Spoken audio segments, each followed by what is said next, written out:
Konon, antikristus ini akan lahir dari seseorang jenius yang dapat memindahkan manusia ini keluar dari bumi.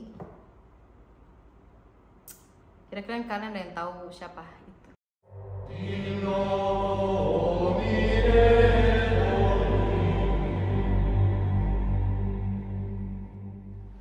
Hey guys, Vigits, apa kabar? How are you hari ini? Welcome back to Black Museum. In today's video, kalian udah lihat juga di thumbnail. Yes, gua ini sebenarnya mau masukin ke enggak ke Medusa, karena itu kan mitologi. Ini is a real thing, berada sejarahnya dan memang bener nyata gitu loh. Gua udah taruh semua pembahasan gua di sini di link in the description.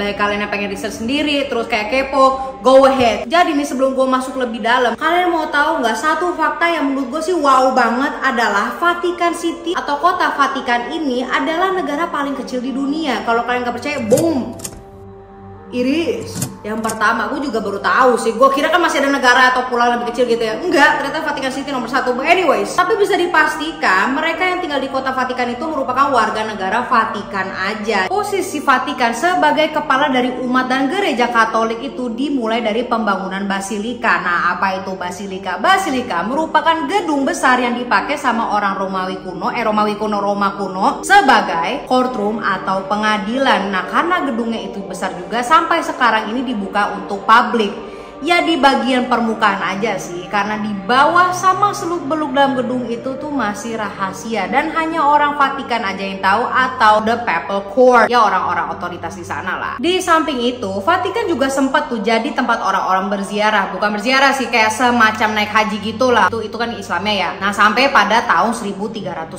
semua itu ditinggalin karena ada permasalahan sama Prancis soal pemindahan Papal Court atau Royal Court-nya. Nah, tapi untuk sekarang tuh bukan Papal Court namanya, jadinya Papal Household yang artinya adalah rumah tangga kepausan yang mengurus tuh hampir semuanya, mulai dari masalah sipil, masalah agama of course, dan exorcism. Yes, pengusiran setan yang lagi kesurupan. Tomba bukan setan biasa, ya mereka setan biasa juga sih, iblis mereka juga handle. Now with all that being said, pada tahun 1377 itu semua kembali, bahkan sampai ketambahan beberapa landmark seperti Apostolic Palace, Sistine Chapel, dan Basilika baru dengan nama Saint Peter Basilica. Kenapa Saint Peter tuh? Gila, gue lama-lama jadi History Channel nih. Ya, iya sih, Black Museum tentang sejarah sih. Karena ternyata Basilika gedung tersebut dibangun di atas kuburan yang dipercaya kuburannya Saint Peter, dan makamnya itu ada di dalam basilikanya.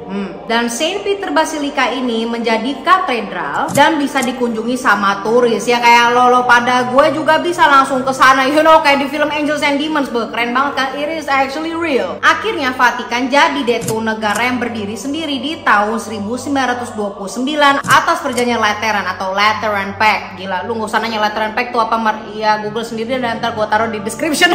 Saking resminya ini kan ya, bahkan sampai mereka tuh punya loh klub bola nasional sendiri. Nah, selain menjadi negara terkecil di dunia dan yang udah punya klub bola sendiri gitu ya kan, masih ada lagi nih seluk-beluk atau fakta yang seru tentang Vatikan, which is I'm going to talk about it today. Dan bisa dibilang pas kalian denger ini semua, dijamin jidat kalian pasti mengkerut. Now with all that being said, seperti yang gue bilang, Vatikan itu masih tuh banyak misteri, konspirasi, dan rahasianya. Sekarang gue mau bahas apa aja sih yang mereka umpetin, tapi seiring berjalannya waktu, rahasia-rahasia tersebut tuh mulai terbuka. Nah itu dah, baru kita masuk. Intronya keren kan, jadi gue jelasin dulu tuh Vatikan kayak apa, karena gue tahu beberapa dari kalian tuh gak ngerti itu what is they. Akhirnya gue kasih tahu pengetahuan ilmu baru. Anjas, sok banget ya gue.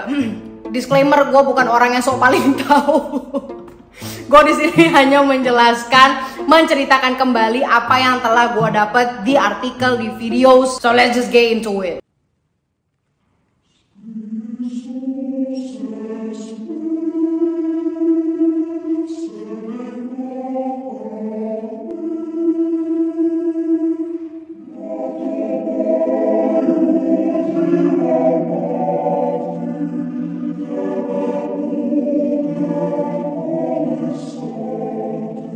Satu adalah Antichrist atau Antikristus. Pada tahun 2010 di Vatikan itu ada yang namanya Gabriel Amorth Yes, pasti kan pernah denger itu ya.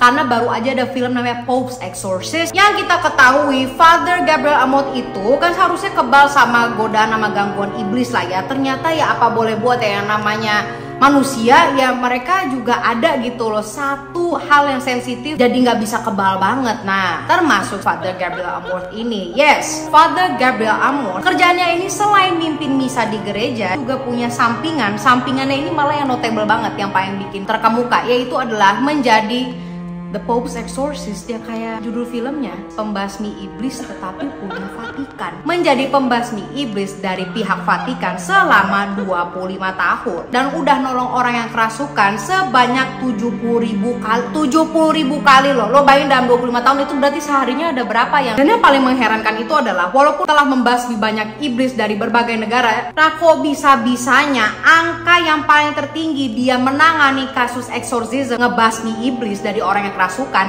itu di negara Vatikan.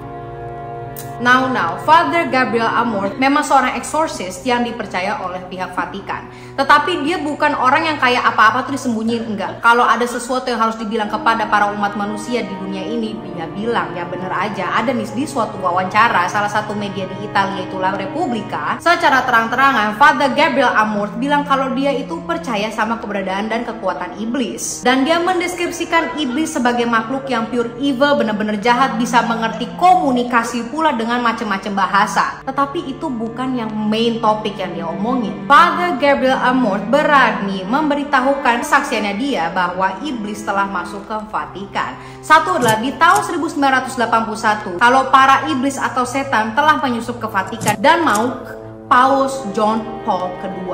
Dan pada tahun 2008, iblis datang lagi dan ngerasukin seorang perempuan blasteran Swiss Italia yang bernama Susana. Nah ini beneran ya, namanya itu adalah Susana Maiolo. Dan ini sempat menjadi headline di berita gitu karena memang dia menyerang langsung gitu ketika ada misa. Namun banyak juga orang yang skeptis dan yang lebih logikal lah ya bilang bahwa si Susana Maiolo ini tuh bukan dirasukin iblis, tetapi emang punya penyakit mental. Tetapi Father Gabriel Amorth percaya bahwa si Susana Maiolo merupakan vessel yang digunakan oleh iblis. Gak sampai di situ aja, itu kan tadi tahun 2008 ya. Pas lagi malam Natal lagi nih ya, tanggal 25 Desember. Nah, si Susana Maiolo balik lagi dan mau ngedorong Paus Benedict ke-16, tetapi ini gagal karena ada pengawal Paus Benedict ke-16 untuk ngenangkel si Susana Maiolo ini. Kalau dia memang benar punya mental issue gitu kan, kenapa malah si Paus doang yang diserang gitu? Tapi who knows, mungkin aja dia punya kayak rasa dendam ya. Cuma menurut Father Gabriel Amorth, dia merupakan vessel iblis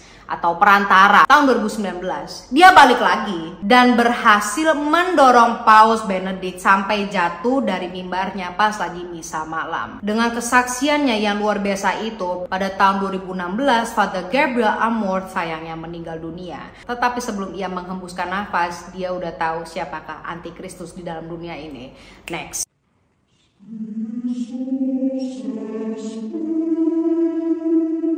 Secret of Fatima atau Rahasia Fatima. Nah yang ini tuh agak way back then, karena ini terjadi pada bulan Mei 1917. Jadi ada sejarahnya di Vatikan bahwa ada 3 orang remaja yang mengaku kalau mereka itu disamperin sama Bunda Maria. Mereka sehari-hari ini bekerja sebagai pengembala. Dalam jangka waktu Mei sampai Oktober mereka disamperin lah sebanyak 6 kali. Ya bisa dikonklusikan 3 orang remaja ini mempunyai purpose atau jalan hidup yang mempunyai misi lebih tinggi daripada manusia-manusia lain. Mereka adalah Lucia dan 2 sepupunya itu Jacinta dan Francisco Marto. Jadi mereka nggak disamperin doang, tetapi 3 diantaranya itu mereka dikasih tahu sesuatu. Sampai akhirnya pada tahun 1941 Lucia memutuskan buat speak up lah dan berangkat ke Vatikan buat mengabari dan ngasih tahu apapun yang dia dengar dari Bunda Maria ya, kayak pesan itulah yang dia dapetin pada tahun 1917. Dari 3 informasi atau in this case rahasia pada saat itu, Lucia cuma nyampein 2 doang. Satu lagi masih di-keep sama diri sendiri. Awalnya dia udah diminta kan buat ngasih tahu apa rahasia satu lagi, tapi dia menolak. Sampai akhirnya pada 1943 salah satu uskup di Vatikan nanyain lagi lah ke Lucia apa rahasia yang terakhirnya. Lucia mau ngasih tahu asalkan itu dalam bentuk tulisan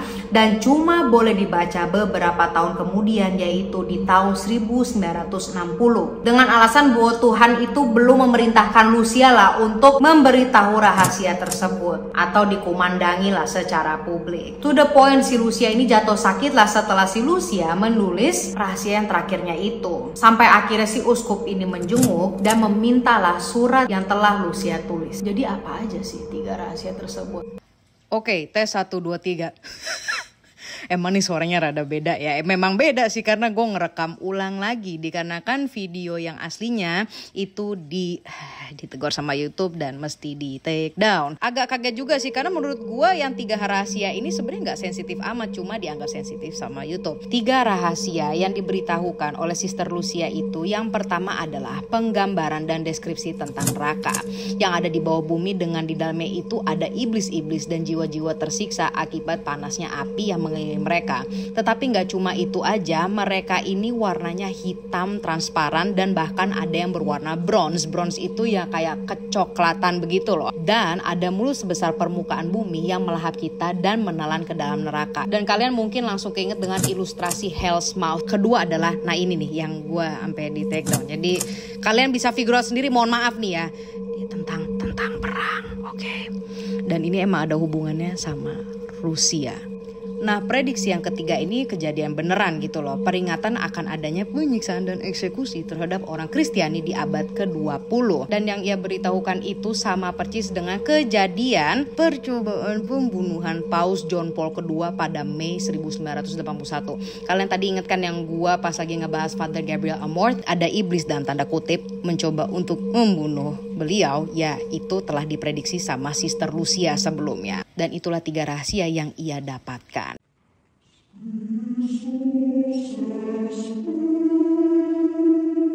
Secret Archives atau arsip-arsip rahasia di perpustakaan Vatikan. Kalau ngomongin agama ibaratnya kayak gunung es gitu. Sok banget gue ngomong kayak gini. Tapi benar, sebagian besar yang kita ketahui atau diceritakan tentang agama itu cuma the tip of the iceberg. Ibaratnya kayak ya ujungnya aja yang kita tahu. Kita nggak akan pernah tahu seluk-beluknya agama tuh seperti apa sampai akhirnya nanti kita meninggal sendiri terus diajak ngobrol lah kita nanti sama yang penguasa di sana. Semoga gitu kan kalau kita masuk surga. Nah tapi kalau kita banyak dosanya ya udah kayaknya itu terlalu dark. Karena kalian harus mengakui juga, apalagi bagi orang-orang yang senang dengan sejarah dan conspiracy theories, kalian sering kan melihat di beberapa negara melihat ada simbol yang sama, terus ada sesuatu yang nggak bisa dijelasin. Kok kan mereka dulu belum ada WhatsApp ya, maksudnya nggak bisa teleponan gitu loh. Kok bisa ya bangunan yang di negara A sama di negara M kok bisa sama, dan itu udah puluhan ribu tahun lalu. Itu bagaimana? Dan di bangunan tersebut ada simbolisme atau artefak yang mempunyai beberapa macam simbol agama. Nah itu yang bener gimana? Bingung kan lo? Maaf gue malah kemana-mana, tapi kalian ngerti lah apa maksud gue. Di sana itu ada yang namanya chamber atau ruangan bawah tanah yang isinya adalah sejarah dan arsip-arsip rahasia mengenai ajaran Katolik, Kristen, Islam, Buddha, Hindu. Jadi semuanya ada. Ngeri kan? Karena akan semakin canggih lah manusia dan mempunyai orang-orang yang lebih jenius dan pintar bisa ngehubungin dot-dot, pihak Vatikan hanya merespon dengan bilang di sana cuma ada barang-barang penting yang berurusan sama paus, perhiasan milik gereja, dan beberapa artefak jadul seperti surat dari Mary Queen of Scots, ya mereka punya itu, dokumen-dokumen kepunya Martin Luther, sampai catatan persidangan dengan Knights of Templar. Itu aja udah berat banget yang dia punya gitu kan. Tetapi salah satu rahasia yang pihak Vatikan itu keep ditaruh di dalam perpustakaannya itu adalah tentang Ring of Solomon. Oke, ini video gue berapa menit yang nggak tahu deh, semoga jangan lama-lama. Ring atau Seal of Solomon itu sejarahnya panjang banget. Mungkin gue bisa bikin 3 part sendiri untuk ngomongin dia. Gue mencoba untuk ngerangkum dikit lah di sini. Hold on, let me rangkum di sini dulu just because.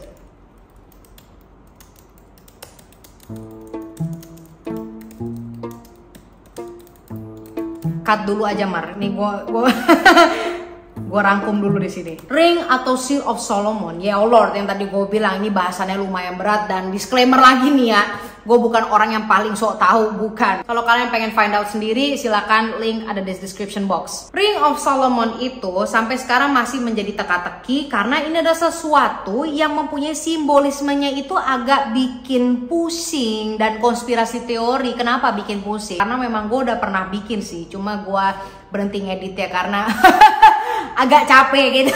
Cuma gue kasih lihat aja deh nih, Mar, yang video Ring of Solomon, kasih lihat dikit lah. Mendapatkan kabar kalau ada kelompok penyelundup ilegal yang lolos. Setelah diselidiki lebih lanjut, ternyata mereka ini berhasil mendapatkan salah satu barang antik yang dinilai sangat sakral dan sangat berkontroversial, yang dikenal dengan nama Seal of Solomon. Dan simbol-simbol cap itu ada yang menyerupai pentagram. Thank you Sasha Marissa, I appreciate you, look good. Jadi sabar, gue pasti bakal ngeluarin video itu. Nah, jadi gue kasih spoiler dikit deh. Seal atau ring ini sebenarnya dalam bentuk bukan cincin jari, tapi cincin cap. Nah, yang dijadikan talisman amulet. Dan dengan cap cincin ini, King Solomon atau Nabi Sulaiman dapat mengontrol iblis. Nah, tapi ada satu iblis yang keluar dan pernah merasuki salah satu paus di Vatikan. Nah, kan menarik kan tuh. Lama-lama gue ke Vatikan dan jelajah sendiri sembari investigasi kayak Angels and Demons. Keren banget ya.